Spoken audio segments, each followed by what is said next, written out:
So many people in the world try to find their path, figure out what they should be doing, and they go into all this worldly knowledge where they think that they have to think about these things to perfect their plan before it happens. And they ultimately end up staying in the same spot over and over and over again, self sabotaging, procrastinating. And in this video, I'm going to explain why that is, but also the importance of having a true internal transformation, because the knowledge you gain doesn't matter. The knowledge you gain of worldly things aren't going to get you out of the situation you're in, whether you're in a career where you're unfulfilled, but you're doing what society deems as well, whether you're self-sabotaging, you can't stop certain behaviors and habits that you want to. And I'm going to talk about this at the identity level, but it's also deeper than how most people refer to identity. And I'll get into all that, but basically my hope with this video is that I can just translate to you the thoughts that are in my mind that have allowed me to see such a huge internal transformation, which led to not only an increase in my income, but me moving in alignment with my purpose, way less anxiety. Actually, I don't have any anxiety.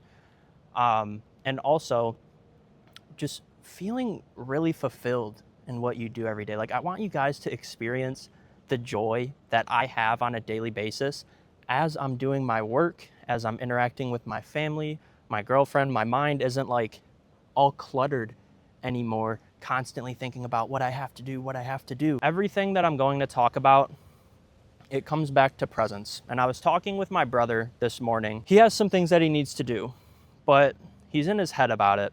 And I remember me being in that same spot. So we just got to talking, and you guys have to, and I'm not saying this like for clickbait, just watch till the end, because I want to try to explain this through a little story, through a unique situation that you might find yourself in.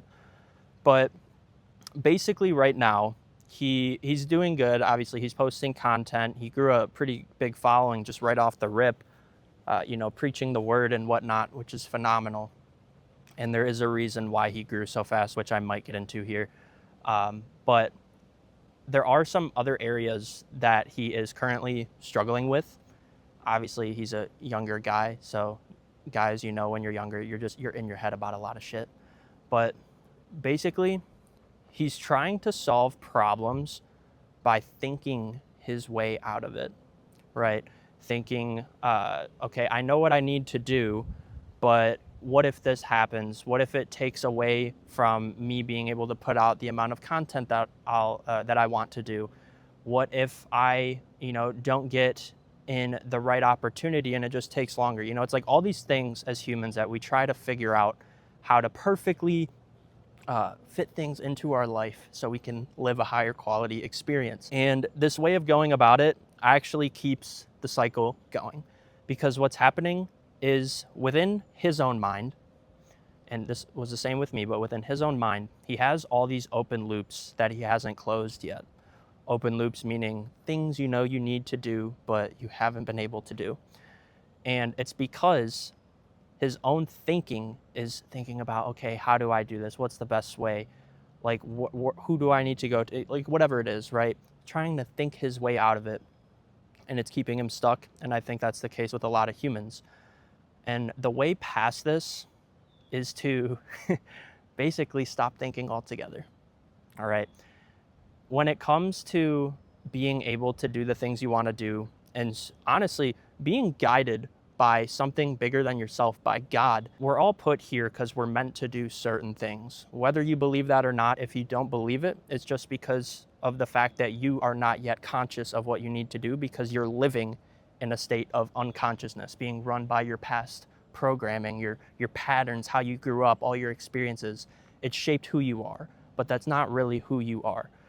And the whole goal always comes back to presence, all right? Because here's the thing. Most people, they think that they're present because they're thinking about their problems. How do I solve them, right? What do I need to do? But when you're in stillness and when you're actually connected to source, the thoughts just come to you on what to do at the right time for you. All right. And the more time you spend thinking about it means the less time you're in this state of stillness where you have access to downloads of what you should be doing. Now, in Andrew's case, like this is exactly what Andrew's my brother, but that's exactly what he's going through. He's trying to think his way out of it, use the knowledge he's gained from, just reading the Bible through his own journey, right? Which was the same with me. I've read probably easily over 100, 200 books at this point, maybe even more, honestly. And a big issue for me was like I was trying to apply all this knowledge, but the thing is, even though it might have been good knowledge, it was at the wrong time, but I didn't have that discernment. And I didn't have that discernment because I was constantly like thinking about the knowledge itself instead of having the true internal change. And everyone talks about, in order to change your behaviors, right, to change what you do, you rewire your identity, which is true. You remove your subconscious blocks, which is true.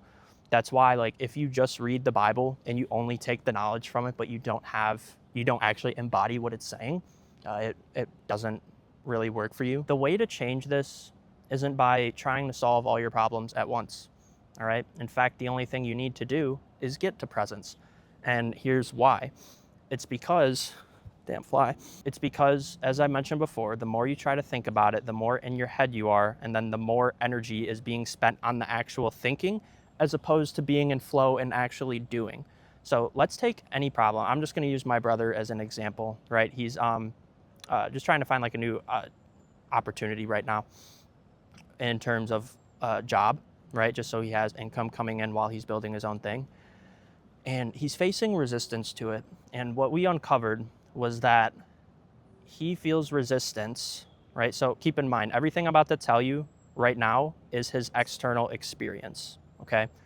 But right now, he thinks that if I get a job, then it means I won't have enough time to do the thing I really want to do, which is content, speaking the word, preaching the gospel, right? So that's an inner conflict he has right there, but it's showing up externally and just the way that he thinks. Let's take that a step further. So there might be another thing. Oh, if I don't get on the right opportunity, then I won't get paid what I was making before, right? And he had success pretty early on, which is amazing. But that's something else that comes up, right? It's a thought. Keep in mind, these are thoughts that are preventing him from taking the actions necessary, all right? Now, let's go down this a little bit deeper because most of you guys just stop at that conflict and then you keep you stay stagnant because you're stuck at this conflict instead of going deeper with yourself. He doesn't feel like he'll make enough. So now it's like, okay, why is that the case? Why does he believe that?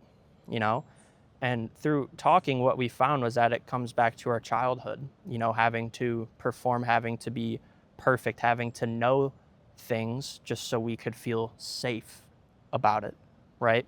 And for him, it also, like in terms of posting content, if he gets this job, it's almost like he's unconsciously linking the meaning that he'll have to dim his light a little bit just to make things work, which is a pattern that we had growing up just through how we were raised. I won't get too much into that right now, but this is an internal pattern that has showed up in the external world, and it all stems from just not feeling like you're enough. No matter what you do, you don't feel like you're enough. Because of this pattern, it's now manifesting in external reality in the form of not doing the things he knows he needs to do, aka self-sabotage, procrastination, right?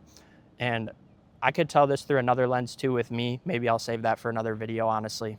But the biggest thing I want you to take away from this is all of your problems cannot be solved by trying to think your way out of them. Your external world is a reflection of your internal world, okay? So remember that.